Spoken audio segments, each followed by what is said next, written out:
नमस्कार दोस्तों, इस वीडियो में हम जानेंगे इलेक्टोरल बॉन्ड स्कीम क्या होता है। तो सन 2017 में 18 में इसे बजट के द्वारा इसकी घोषणा की गई थी।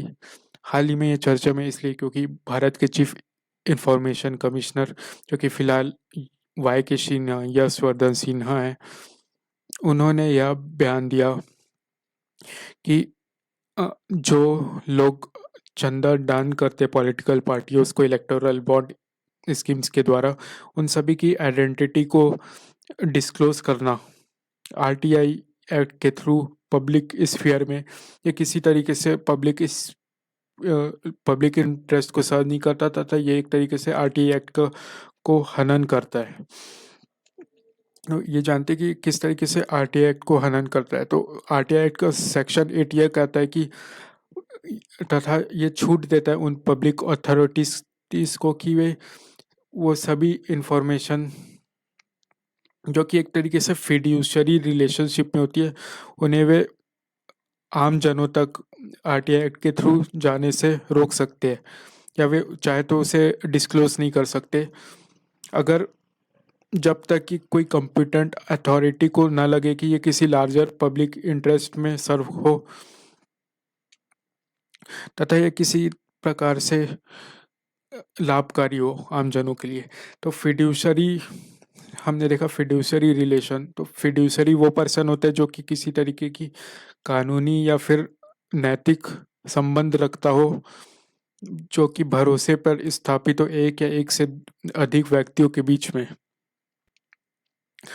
तो इलेक्टोरल बॉन्ड स्कीम के द्वारा जो भी जानकारी, जैसे कि जो जो लोग चंदा डोनेट करते, चाहे वो कॉरपोरेट हो या इंडिविजुअल, जो भी इलेक्टोरल बॉन्ड स्कीम के थ्रू पॉलिटिकल पार्टीज को चंदा देते, उनकी जानकारी एक तरीके से फिड्यूशरी कैपेसिटी में, फिड्यूशरी रिलेशनशिप के अंतर्गत स्टेट बैंक ऑफ इंडिया के पास होती है।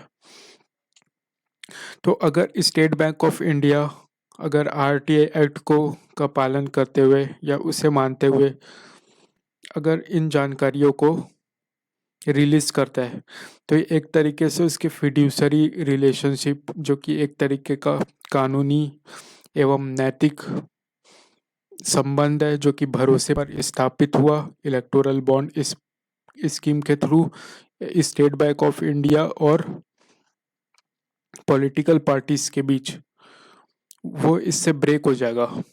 तो इस तरीके से आरटीआई एक्ट का सेक्शन 8 ब्रेक होगा और फिर आरटीआई एक्ट ही खुद इस तरीके से हनन हो जाएगा। तो भारत के पहले चीफ इंफॉर्मेशन कमिश्नर हुए वजाहत हबीबुल्लाह। तो हम आने वाले लेक्चर में चीफ इंफॉर्मेशन कमिश्नर की पद की जानकारी देखेंगे तथा अन्य उनके इम्पोर्टेंट पॉइंट्स को जानेंगे। फिलहाल हम ये जानेंगे कि इलेक्टोरल बॉन्ड स्कीम में क्या ऐसी चिंतनीय पॉइंट्स है। तो पहला ये है कि ये एक तरीके से एनोनिमिटी को प्रमोट करता है, मतलब कि कोई भी गुप्त तरीके से इसके थ्रू डोनेट कर सकता है, फिर इससे काला धन का प्रवाह हो सकता है। फिर ये एक तरीके से जो पारदर्शिता है राजनीतिक तथा गवर्नेंस में, सुशासन शासन के लिए जो पारदर्शिता होनी चाहिए, उसे ये डिफीट करता है। फिर ये एक तरीके से भेदभाव है, उसे हम जानेंगे कि कैसे है। तो ये एनोनिमिटी इसलिए है क्योंकि ये किसी तरीके का दबाव नहीं होता कि वो पॉलिटिकल पार्टीज या फिर जो डोनेटर जो चंदे डोनेट किए उन्हें अपनी आइडेंटिटी को रिवील करना करने की ज़रूरत हो आम जनों के सामने। फिर इसके अलावा जो इलेक्टोरल बॉन्ड स्कीम के थ्रू ये जो चैनल है कि आप गुप्त रूप से डोनेट कर सकते हो, ये खुद एक तरीके से राजनीति के फंडामेंटल्स है और हमारे जो फंडामेंटल राइट्स है, तो आर्टिकल 19 से 22 तक है राइट टू फ्रीडम। तो article 19(1)(a right to freedom, political freedom तथा पॉलिटिकल इंफॉर्मेशन की बात करता है। मतलब कि आम नागरिकों के पास ये आज़ादी है कि वे राजनीतिक जो जानकारियां है उसे वे हासिल कर सके, जो कि इलेक्टोरल बॉन्ड स्कीम वॉलेट कर रहा है। फिर इसके अलावा इन सभी को देखते हुए सन 2019 में सुप्रीम कोर्ट ने सारी राजनीतिक पार्टियों को ये कहा कि वे पॉलिटिकल बॉन्ड्स के थ्रू उनके पास जो भी डोनेशन आए उन सभी की जानकारी को वे election commission of India, Bharat के निर्वाचन आयोग को जमा करे। फिर आइए हम जानते हैं किस तरीके से काले धन को बढ़ाता है। तो भारत के कानून के हिसाब से जो भी कॉरपोरेट संस्थान है उन्हें उन पर एक कैप होता था कि वे अपनी जो उनका इनकम है, रेवेन्यू सोर्स, उसका 7.5% से ज़्यादा वे डोनेट नहीं कर सकते। तथा वे जो जो भी वो चंदे डोनेट किए राजनीतिक कार्य में, उन सभी को उन्हें अपने अकाउंट के एक फाइनेंशियल स्टेटमेंट में प्रॉफिट और लॉस की तरह शो करना होता था। फिर इसके अलावा एक और प्रावधान ये हुआ करता था कि जिन संस्थाओं को अगर वे राजनीतिक पार्टियों को किसी प्रकार का चंदा देने के लिए वे इंटरेस्टेड है, तो उन संस्थाओं को कार्य करते हुए लगभग 3 साल पुराना हो चुके हो, लेकिन इन तीनों पॉइंट्स को ये इलेक्टोरल बॉन्ड स्कीम क्या कर देता है, सरपास कर देता है। मतलब चाहे तो वो 1 महीने पहले भी अगर कोई कंपनी खड़ी हो तो वो भी दान कर सकता है। फिर जो कॉरपोरेशंस है उन्हें अपने अकाउंट के में ये शो भी नहीं करना पड़ेगा कि वे कितना डोनेट किए, और उनके ऊपर जो कैप हुआ करता था कि 7.5% से ज़्यादा वे डोनेट नहीं कर सकते, अब वो भी कर सकते हैं इसके द्वारा, तो ये उन्हें सरपास कर देता है।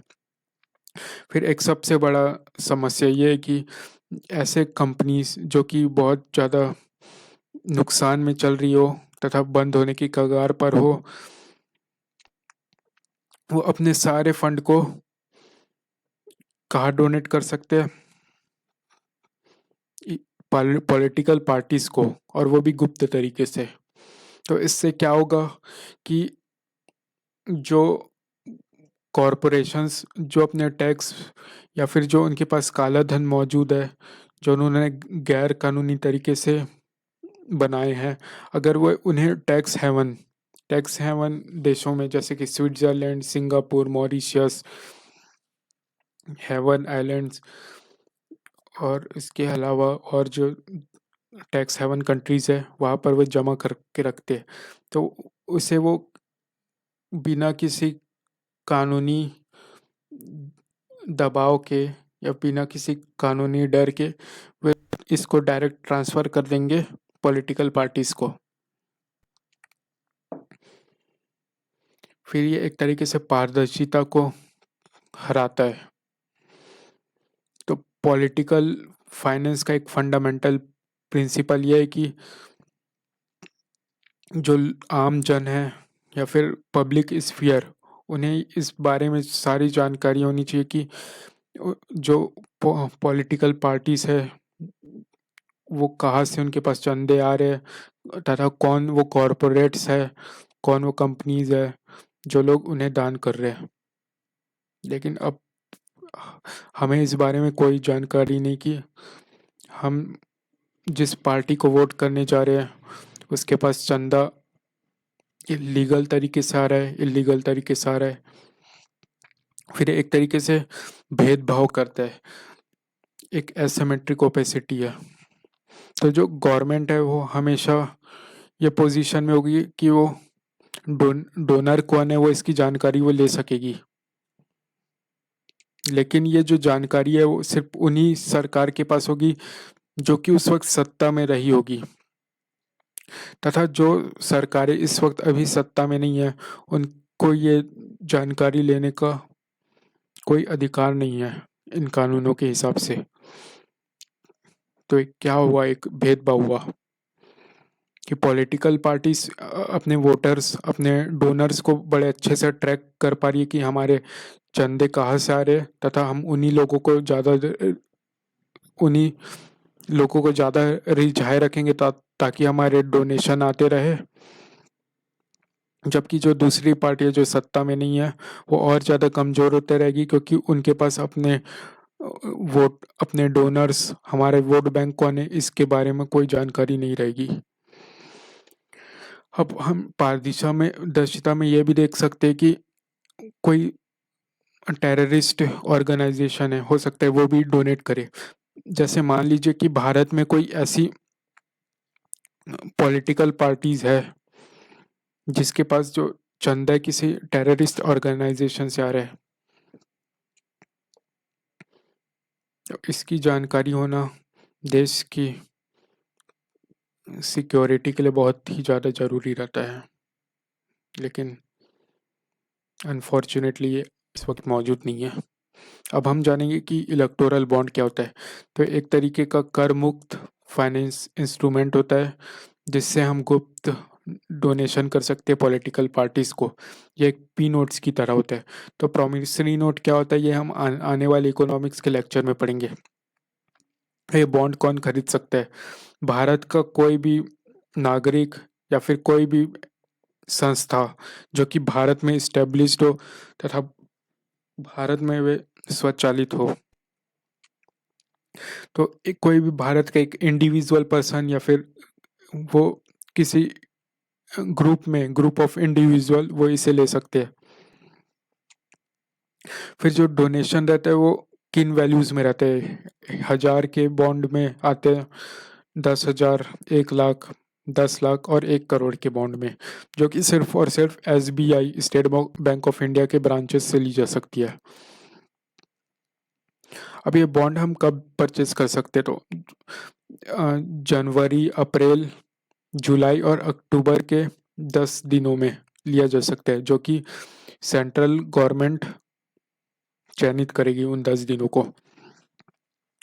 फिर जो ये जब चंदा रहता है, जब हम बॉन्ड खरीदते हैं तो वो किसी पॉलिटिकल पार्टीज के अकाउंट पे जाता है, वो डोनेट होता है।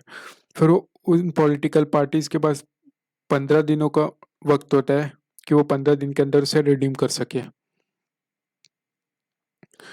अब कौन कौन सी पॉलिटिकल पार्टीज के पास ये बॉन्ड, इलेक्टोरल बॉन्ड के थ्रू डोनेशन रिसीव करने के अधिकार है? तो ऐसी पार्टियां जिन्होंने 1% वोट ऑफ हासिल किए वो पिछले लोकसभा इलेक्शन या फिर राज्यसभा इलेक्शन में, तथा वे रिप्रेजेंटेशन ऑफ पीपल एक्ट 1951 के सेक्शन 29A के अंतर्गत रजिस्टर्ड हो।